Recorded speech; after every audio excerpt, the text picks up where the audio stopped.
दीपक को मंच पर बुलाना चाहूंगी। ये बहुत होनहार छात्र रहा है पहले से ही, तो आज उनकी प्रतिभा निकल रही है। ये प्राइवेट जॉब भी करते हैं, साथ ही साथ ये पत्रकारिता का भी कार्य करते हैं। मैंने इनका फेसबुक में बहुत सारे इनके इंटरव्यू सुने हैं, मैंने कई लोगों से मिलते हैं, उनका ये इंटरव्यू लेते हैं। तो मैं दीपक जोशी से निवेदन करूंगी कि अपने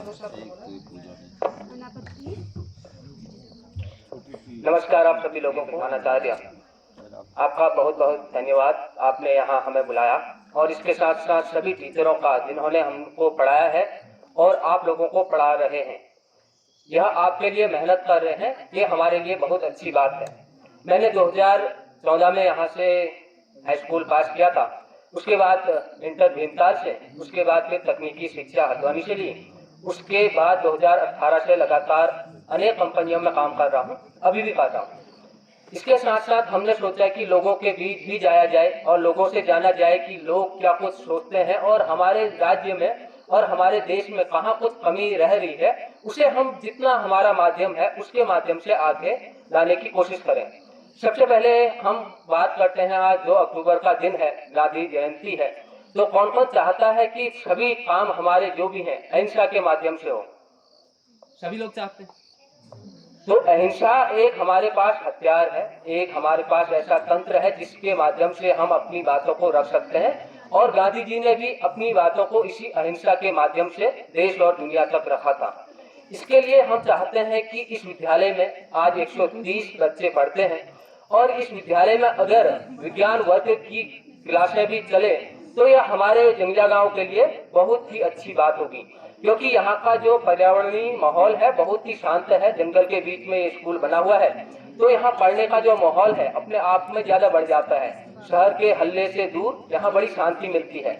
अगर हम यहाँ विज्ञान पढ़ें तो ये हमारे लिए बड़ी अच्छी बात होगी। इसके लिए हम आप लोगों से अभी बात करेंगे जो 11 और 12 के बच्चे हैं कि वह यहाँ क्यों विज्ञान की मांग करते हैं, वह क्या सोचते हैं, विज्ञान पढ़ना चाहते हैं या नहीं पढ़ना चाहते हैं। इन अनेक विषयों पर बाद में बातचीत होगी या पूरा कार्यक्रम होने के बाद। लेकिन मैं कहना चाहता हूँ दोस्तों, विज्ञान पे तो हम बात करेंगे, उसके लिए प्रयास भी करेंगे जितना हमसे हो पाएगा। उसके साथ साथ हमारे पहाड़ों में आज पर 5 मिनट लूंगा, अगर आप ध्यान से सुने तो तभी मैं बोलूंगा कि एक नशा जो है बहुत ज्यादा बढ़ रहा है। मुझे नहीं लगता कि जंगला गांव के इस स्कूल के बच्चे नशा करते होंगे। कोई करता है क्या? नहीं करते हैं, बहुत अच्छी बात है। लेकिन हमारे पहाड़ों में नशे का कारोबार बहुत ज्यादा बढ़ रहा है और मैंने देखा है, खुद आप जैसे बच्चे भी नशे करते हुए मैंने देखे हैं। तो यह हमारे लिए बहुत ही एक बड़ी चुनौती है, इससे हमको दूर जाना है। तो उसके लिए आप लोगों को तो नशा नहीं ही करना है और लोगों को भी बताना है। इसमें सबसे महत्वपूर्ण भूमिका यहाँ बालिकाएं ज्यादा हैं, हमारी बहनें ज्यादा हैं, यह निभा सकती हैं। अगर यह किसी को भी नशा करते हुए देखें तो यह उसकी शिकायत या उसके भले के लिए शिकायत होती है। कभी कभी यह शिकायत भी करनी पड़ती है अगर उससे किसी का फायदा हो रहा हो तो वह लोग अपने टीचरों को या उनके परिवारजनों को बता सकते हैं कि आपका बच्चा यह कर रहा है, अभी समय है, अभी सुधार लो, क्योंकि अगर इस समय नहीं सुधारा गया तो बाद में यह बहुत बड़ी समस्या बन जाती है। इसलिए आप लोगों को यह जिम्मेदारी निभानी है। अगर कोई इनमें से भी करता है तो उसके बारे में भी बताना है। और लड़कों को अगर इनके साथ कुछ गलत होता है तो उसकी सुरक्षा की जिम्मेदारी उठानी है। यानी कि कुल मिला के बालिकाओं को लड़कों को देखना है, लड़कों को छात्राओं को देखना है। ये अपने आप में अगर मेल जुल के हम रहेंगे और अपने समाज के लिए काम करेंगे तो यह बहुत अच्छी बात होगी।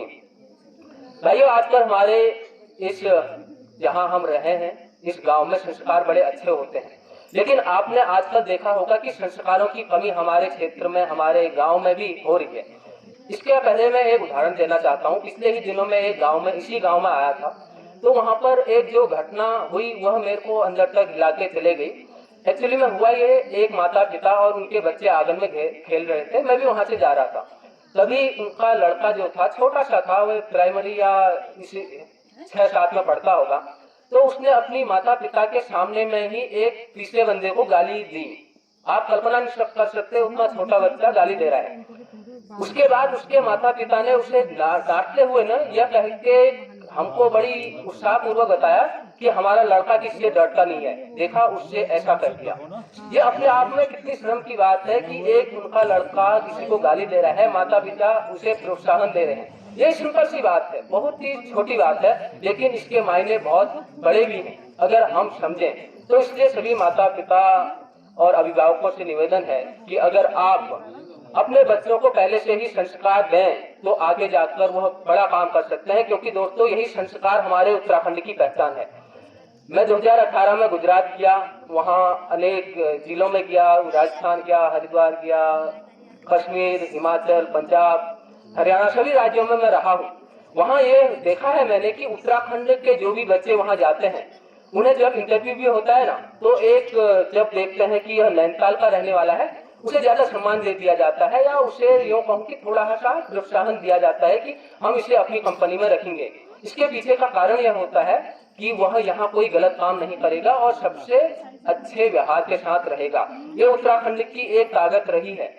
और एक बार तो ऐसा हुआ, महसाणा में थे हम, गुजरात का एक जिला है, तो वहाँ पर यह हुआ कि एक बिहारी मूल के हमारे व्यक्ति ने, हमारे हिंदी भाषी व्यक्ति ने कुछ ऐसा गलत काम किया, जिसके बाद वहाँ सबको पकड़ पकड़ के ये पूछ रहे थे कि आप कहाँ के रहने वाले हो, अगर आप यूपी बिहार से हो तो आपको वहाँ पर डराया जाता था या भगाया जाता था।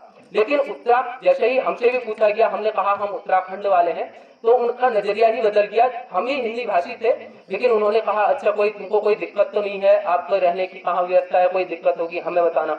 यानी कि हमारे संस्कार इस राज्य के ऐसे हैं कि दूसरे राज्यों में अपने आप यहाँ सम्मान दिया जाता है।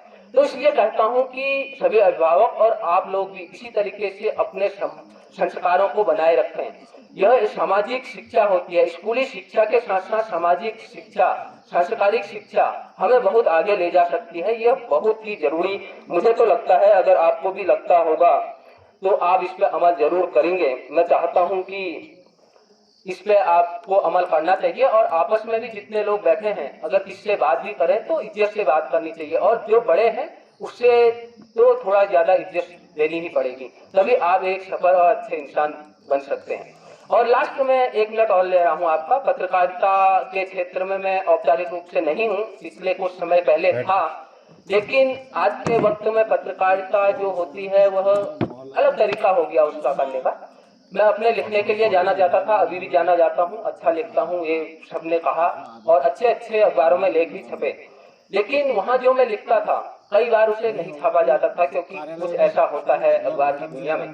तब हमने सोचा कि हम स्वतंत्र होकर अपनी नौकरी के साथ साथ भी आप लोगों के बीच एक ऐसा प्लेटफॉर्म बनाए जिसमें हम अपने हिसाब से बिना किसी से पैसे लिए या बिना किसी के दबाव में रह के कुछ ऐसा करें जो आप लोगों के लिए समर्पित हो। इसमें हमें बहुत अच्छा प्यार मिला। पिछले ही 2 महीने से हम औपचारिक रूप से आपके बीच आए हैं और बड़ा ही अच्छा रिस्पॉन्स मिला है, करोड़ों लोगों ने हमें देखा है, तो बड़ा अच्छा लगता है कि हमारे क्षेत्र के लोग हमें आगे ले जाने का भी प्रयास कर रहे हैं। तो इसी के साथ मैं आप लोगों से हाथ जोड़कर फिर एक अपील करना चाहता हूँ। सबसे पहले नशे को छोड़ें, अगर आपके अगल बगल कोई भी दिखे तो उसे मना जरूर करें, और अपने माता पिता के बताए अनुशासनों, अपने टीचरों के बताए संस्कारों को अवश्य भी ग्रहण करें। अगर आप यह नहीं कर सकते हैं तो जिंदगी में बहुत कुछ खोना पड़ेगा, यह सच है। और इसके साथ साथ आप खेलकूद में भी आगे बढ़ते रहें।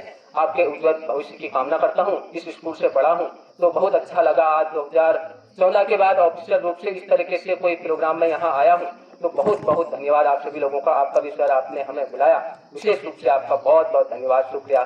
जय उत्तराखंड, जय भारत।